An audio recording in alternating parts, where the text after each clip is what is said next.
அந்த கடவுள் தாமா உன்னை எங்க கண்ணுல காமிச்சாரு.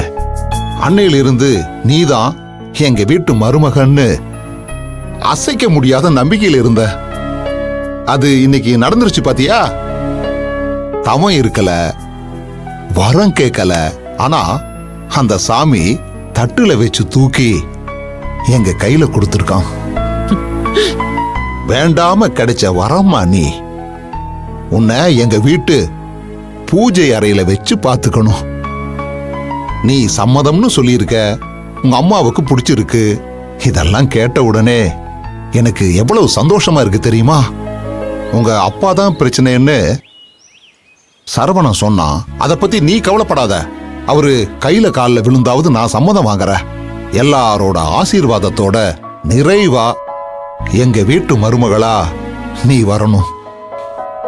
அது கண்டிப்பா நடக்கும்மா. அப்புறமா சரவணனை பத்தி உன்கிட்ட சொல்லணும். ஏன்னா நீ என் வீட்டுக்கு மருமகளா வரப்போற. உன்கிட்ட மனசை திறந்து எல்லா உண்மையும் சொல்லணும்னு நினைக்கிறேன். என் புள்ள அப்பாவிமா, அவனுக்கு எதுவுமே தெரியாது. பிறந்த உடனே அவனுக்கு அம்மா இல்லாம போயிடுச்சு. அவனை பாத்துக்கிறதுக்காகத்தான் நான் மகேஸ்வரிய கல்யாணம் பண்ணேன். அதாம்மா என் வாழ்க்கையிலேயே நான் பண்ண பெரிய பாவம். நான் ஒரு ஈ எறும்புக்கு கூட துரோகம் நினைச்சதில்ல. ஆனா அந்த கடவுள் ஏன் எனக்கு இவ்வளவு பெரிய தண்டனையை கொடுத்தான்னு தெரியல. நம்பி அந்த மகேஸ்வரிய வீட்டுக்குள்ள விட்ட. ஆனா அவ எனக்கு துரோகம் பண்ணிட்டாமா. என்னோட மொத்த சொத்துமே சரவண அம்மா பாக்கியத்து பேர்ல தான் இருந்தது. அந்த சொத்தெல்லாம் சரவணனுக்கு தான் சேரணும்னு பாக்கியம் உயிர் எழுதி வச்சுட்டா. இந்த சொத்துக்கு ஆசைப்பட்டு மகேஸ்வரி சரவணனை படிக்க விடாம பண்ணா. புத்தி இல்லாதவனா அவனை வளர்த்தா. என் புள்ளைய தெரிஞ்சே முட்டாளாக்குனாமா. இப்ப வரைக்கும் அவ சொல்றதுதான் வேத வாக்குன்னு அப்படியே வாழ்ந்துகிட்டு இருக்காம்மா. எனக்கு கெடுதல் பண்ண அந்த சாமியே என் மேல பரிதாபப்பட்டு ஒரு நல்லது பண்ணிருக்கு. எப்படின்னு கேக்குறியா? உன்னைய என் வீட்டு மருமகளை அனுப்பியிருக்கு பாத்தியா? நீ வந்துதாம்மா எல்லாத்தையும் மாத்தணும். அந்த மகேஸ்வரி ஒரு அரக்கி, சரியான ராட்சசி. நீ நினைக்கிற மாதிரி சாதாரணமா உன்னைய என் வீட்டுக்கு மருமகளா வரவிட மாட்டா.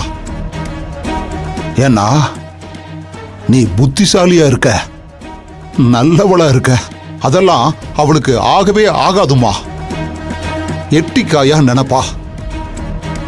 இத பாருமா, நீ அந்த கடவுள் காட்டின பொண்ணு. என் வீட்டுக்கு மருமகளா வருவேங்கிற நம்பிக்கை எனக்கு இருக்கு. ஆனா எப்படி வரப்போறேன்னு தான் தெரியல. ஏன்னா காலங்காலமா தேவர்களுக்கும் அசுரர்களுக்கும் தான் சண்டை நடந்திருக்கு. ஏமா, அந்த ராட்சசிய நீ எப்படிமா ஜெயிக்க போற? இதையே காரணமா வச்சு உன்னைய கொடுமைப்படுத்துவாளோன்னு எனக்கு பயமா இருக்கு. என்ன மாமா நீங்க? என்ன பாக்குறதுக்கு அப்பாவி பொண்ணா பரிதாபமா முகத்தை வச்சிட்டு இருக்கிற பூங்கொடியா தானே உங்களுக்கு தெரியும். எனக்கும் இன்னொரு முகம் இருக்கு மாமா. எனக்கு உங்க பையன் சரவணனை ரொம்ப பிடிக்கும். அதுலயும் முக்கியமா அவரோட அப்பாவித்தனம், அதுதான் எனக்கு ரொம்ப ரொம்ப பிடிக்கும். ஆனா அவர் ஏமாலியா இருந்தா அதுக்கு நான் விட மாட்டேன் மாமா. எப்ப அவரை என்னோட மனசுக்கு பிடிச்சதும் அப்பவே நான் அவரோட வாழ்க்கைக்குள்ள வந்துட்டேன். இதுக்கப்புறமும் சரவணன் வேற நான் வேறன்னு என்னால பிரிச்சு பார்க்க முடியாது. அவரு மேல ஒரு அடி விழுந்தா அடிக்கிறவங்களோட முதுகுல நான் 100 அடி கொடுப்பேன். என்ன பாக்குறதுக்கு தான் கொஞ்சம் பாவமா இருக்கும் மாமா. என்னோட இன்னொரு முகத்தை இனிமே தானே நீங்க பார்க்க போறீங்க. அம்மா, நீ என் குலசாமி தாம்மா.